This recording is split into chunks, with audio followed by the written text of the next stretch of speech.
2 करोड़ की कार, शाहजादे की कातिल रफ्तार। 2 जिंदगियों की कीमत सिर्फ 300 शब्द।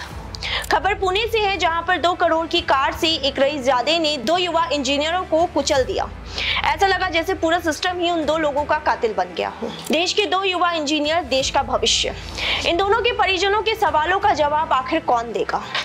मेरे बच्चे के साथ में जो कोई गलत किया है उसे अंदर करिए, उसे भी कभी भी मुझे बाहर न करें। हम भी मांग करते हैं कि शासन के द्वारा जो हमारे बच्चों को नाते को क्षति हुई है उसको भरपाई की जानी चाहिए। इन दोनों को 17 साल 8 महीने की उम्र में नाबालिग होने की आड़ लेकर बचने की कोशिश करते एक रईसजादे की रफ्तार ने नहीं मारा, बल्कि इन दोनों बच्चों को देश के सिस्टम ने मार दिया। 2 करोड़ की कार बिना रजिस्ट्रेशन के आरोपी मार्च से दौड़ा रहा था, क्योंकि पुणे की ट्रैफिक पुलिस सो रही थी। 17 साल 8 महीने का आरोपी बिना डीएल की तेज रफ्तार गाड़ी चला रहा था, क्योंकि पुणे की ट्रैफिक पुलिस अपनी आंखें बंद करके बैठी थी। 25 साल की उम्र के नौजवान की तरह 17 साल का नाबालिग 2 पब में जाकर शराब पीता रहा, क्योंकि आबकारी विभाग सो रहा था।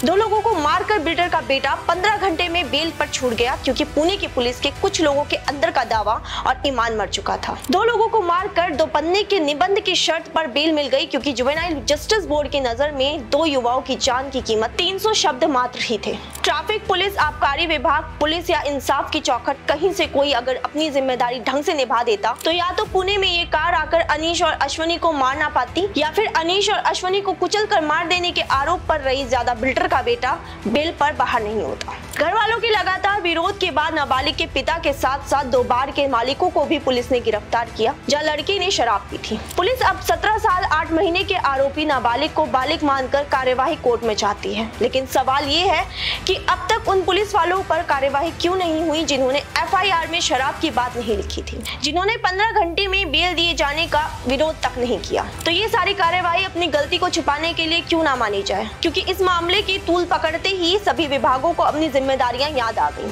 और 2 लोगों को कुचलने वाले नाबालिग पर शिकंजा कसा। वरना आरोप है कि दुर्घटना के बाद नाबालिग जब थाने पहुंचा तो उसके लिए बाहर से पिज्जा बर्गर मंगाए गए थे। हालांकि पुलिस ने इससे इनकार किया।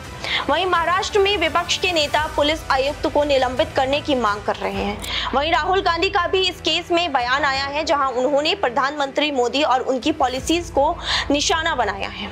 उन्होंने कहा कि अगर कोई ऑटो चालक या ट्रक ड्राइवर किसी भी तरह के एक्सीडेंट में फंसता है तो उसके लिए कड़ी सजा का प्रावधान है, लेकिन अगर कोई अमीर व्यक्ति एक्सीडेंट करता है तो उसे केवल निबंध लिखने की सजा मिलती है। बस ड्राइवर, ट्रक ड्राइवर, ओला, उबर, ऑटो ड्राइवर्स अगर गलती से किसी को मार देते हैं तो 10 साल की जेल में सजा हो जाती है और चाबी उठा के वो फेंक देते हैं। मगर अगर अमीर घर का 16 साल का 17 साल का बेटा पोर्श गाड़ी को शराब पी के चलाता है और 2 लोगों की हत्या करता है तो उसे कहा जाता है कि ऐसे लिख दो।